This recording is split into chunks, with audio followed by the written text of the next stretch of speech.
Hello. Welcome back to Faces of Truth, where we attempt to help Americans think for themselves again, and in the process, spread truth throughout the minds of humanity. My name is Alexander McCauley.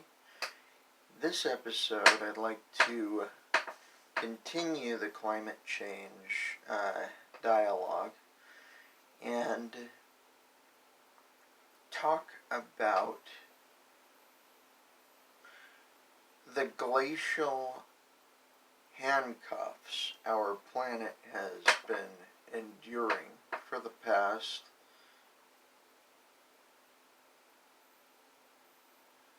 300 to 400 years. Oh, 1 minute. It's been a little bit longer than that.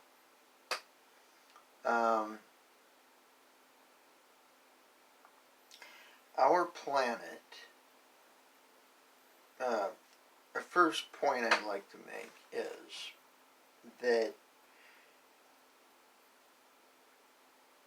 extremist liberals and global climate change alarmists keep on telling us that our planet is warming. Since 2016, our planet has entered a cooling trend. Glaciers in Greenland have actually expanded into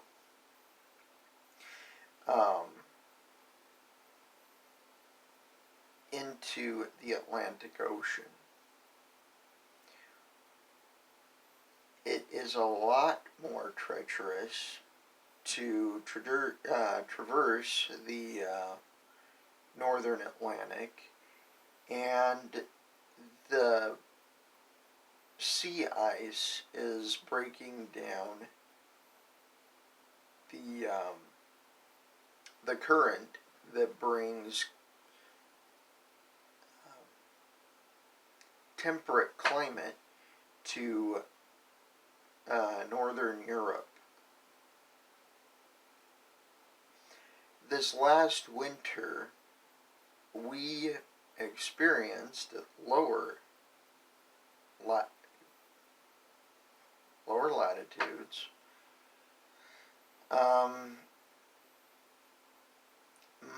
much cooler weather than we usually do. I think we got down to about negative 23 in the Ozarks.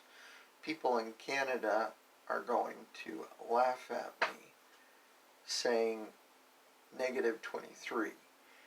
In the Ozarks, we aren't used to this type of temperature, but up there in Canada, and maybe even in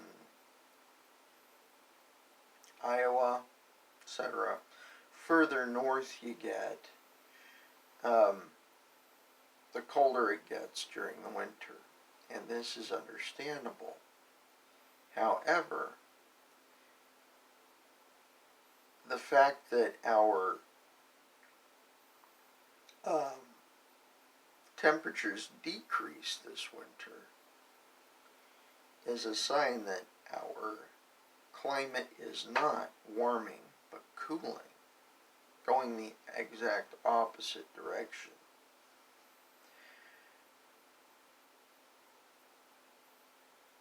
In saying that, let's go over exactly what happened in the last ice age. This was about 1300 to 1600 that this little ice age happened. Most of the great famines in northern and southern latitudes started around this time. What's interesting is in ice ages, the farm belt gets closer to the equator. On Earth, the equator is the spot where the least arable land is. Most of your land on Earth is to the north or to the south on the continents. In that dead center, we've got very little land to cultivate. So the colder it gets, the more our glaciers advance toward the equator. And since the equator has little, the most little surface area, or land area, it's mostly ocean, we end up with less cultivatable land. Right now, we should not be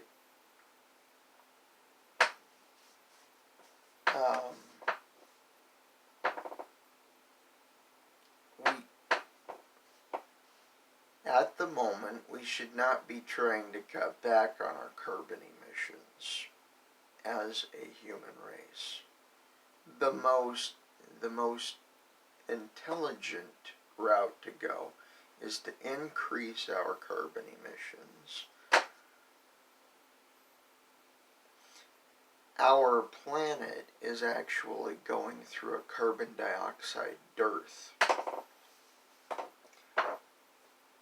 We are without the necessary carbon dioxide for plants to get what they need to thrive. This is one of the reasons famine is going up, or is increasing. Deserts are spreading, etc.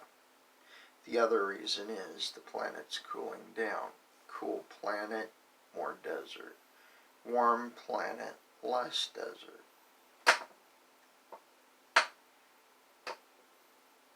More carbon dioxide, more plants. Less carbon dioxide, more plant die-offs.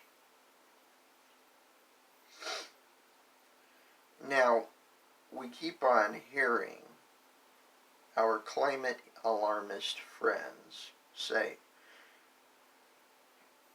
but what about invasive species? Our planet isn't changed, guys. At the north, in Greenland, we've got an ice sheet that is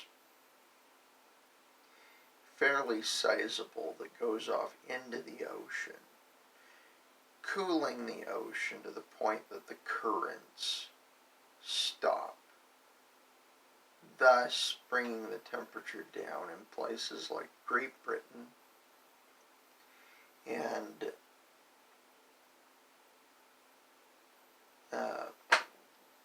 etc.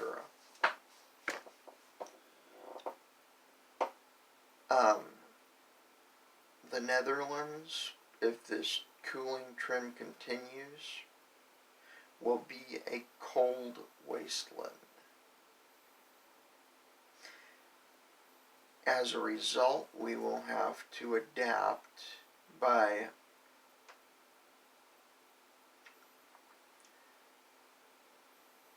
shipping supplies in to the people that inhabit those northern zones in the old world. Canada will be almost entirely uninhabitable, or at least not cultivatable. We will have to ship supplies into them.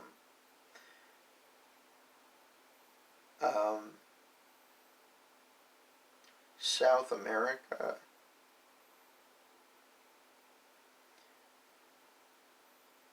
especially Uruguay and Paraguay, will become locked in ice as well. We're finding that there's no way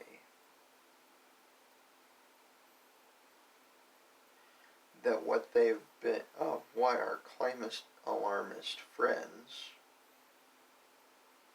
have been saying over the last 2 decades is going to pan out. Why? Because the exact opposite is happening. As I'm always saying,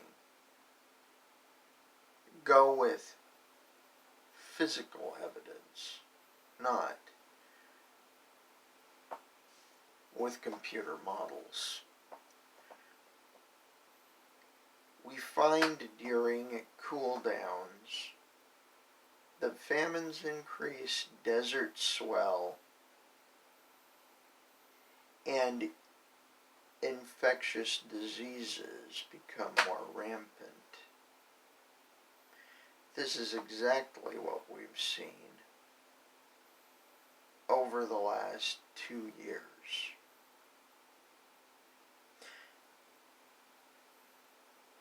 The infectious diseases have been monumentally overblown, I admit, but we have had a rise in the transmission of infectious diseases. Why? Because when things get colder and clouds start to cover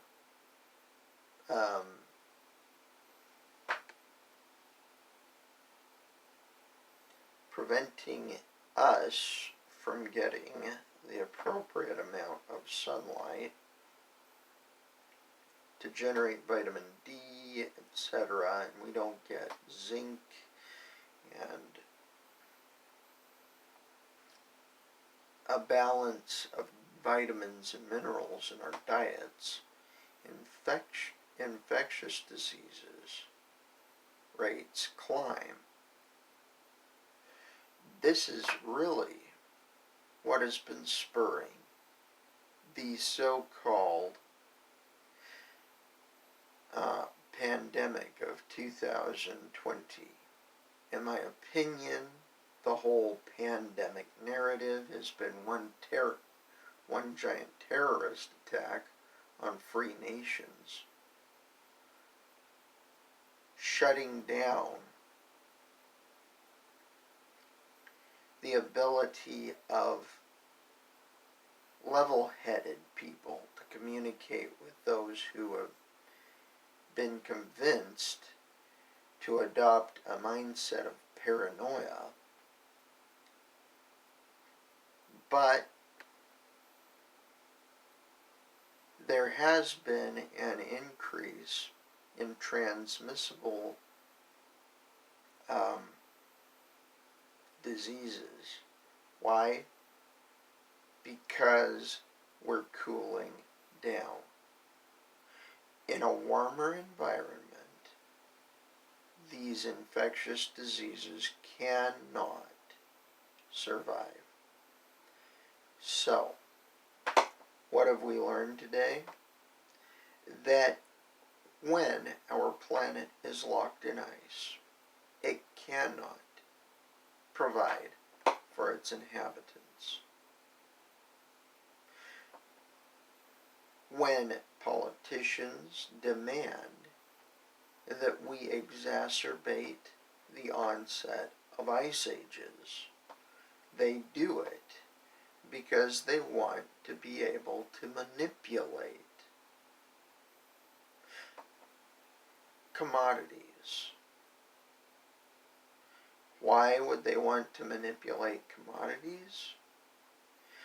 Because it would give them power over humanity.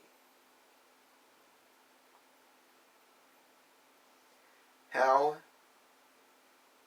can we remedy this situation? Do what we can to add carbon dioxide to our atmosphere. Otherwise, we will end up a lot like our sibling planet, Mars. a desert, chill to the bone, unable to sustain life.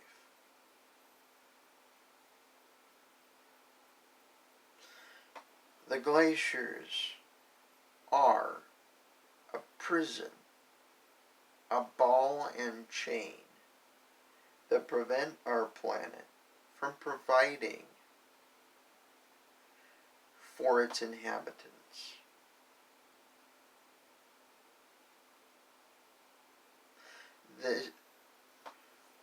Thank you for watching. If you enjoyed this content, please like, subscribe, comment, even if you didn't enjoy the presentation, and share. Thank you for watching. This has been Faces of Truth, where we attempt to help Americans think for themselves again, and in the process, spread truth through the minds of humanity. My name's Alexander McCauley. Stay free.